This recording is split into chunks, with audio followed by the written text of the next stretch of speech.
Avez-vous remarqué que la transfiguration confirmait et complétait tout l'enseignement du Nouveau Testament? Disons le récit de la transfiguration dans Matthieu 17. Qu'est-ce que nous y trouvons? Nous avons les 4 éléments majeurs de la foi et de la vie chrétienne. Jésus étant arrivé dans le territoire de Césarée de Philippe, demanda à ses disciples, qui suis-je au dire des hommes? Moi, le Fils de l'homme. Ils répondirent, les uns disent que tu es Jean-Baptiste, les autres Élie, les autres Jérémie, ou l'un des prophètes. Et vous, leur dit-il, que dites-vous que je suis? Simon-Pierre répondit, tu es le Christ, le Fils du Dieu vivant. Jésus, reprenant la parole, lui dit, tu es heureux, Simon, fils de Jonas, car ce ne sont pas la chair et le sang qui t'ont révélé cela, mais c'est mon Père qui est dans les cieux. Matthieu 16, 13, 17.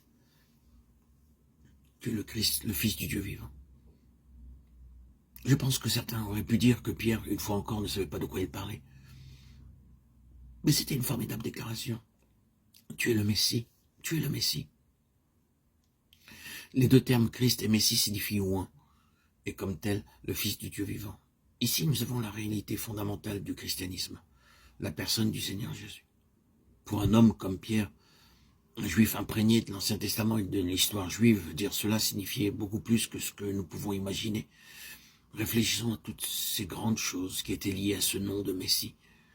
Il y avait 3 grandes conceptions du Messie en Israël. La première, nous la trouvons dans la première partie des prophéties d'Ésaïe. Le fils de David, la descendance et le fils de David. Vous vous souvenez de la prophétie d'Ésaïe au sujet du rejeton de Jessé, Ésaïe 11.1. C'était la première conception de la venue du Messie. De loin, qui devait remonter sur le trône de David, avec tout ce que cela signifiait. Dans la deuxième partie d'Ésaïe, le Messie est le serviteur souffrant de Dieu, le roi rédempteur, le rédempteur roi. Et Ésaïe 53 est au centre de cette conception du Messie. Nous voyons le trône et la rédemption, la manière dont Dieu va œuvrer pour accomplir cela.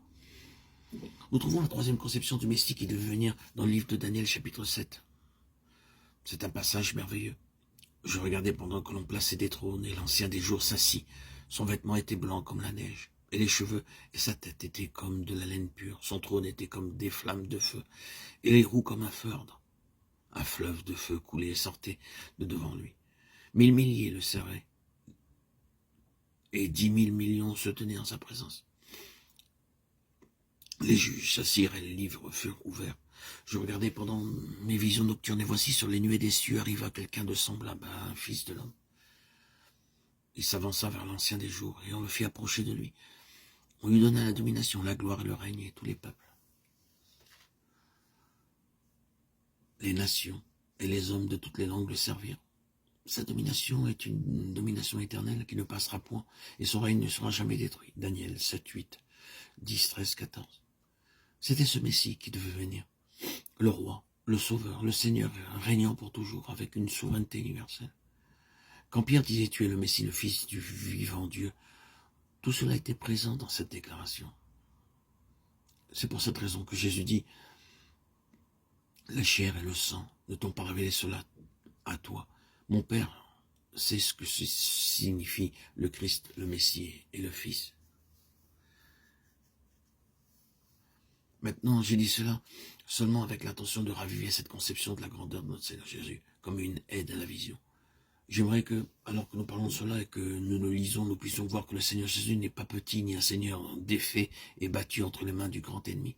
C'est seulement avec une juste conception de sa personne et en le saisissant que nous pourrons aller de l'avant et triompher.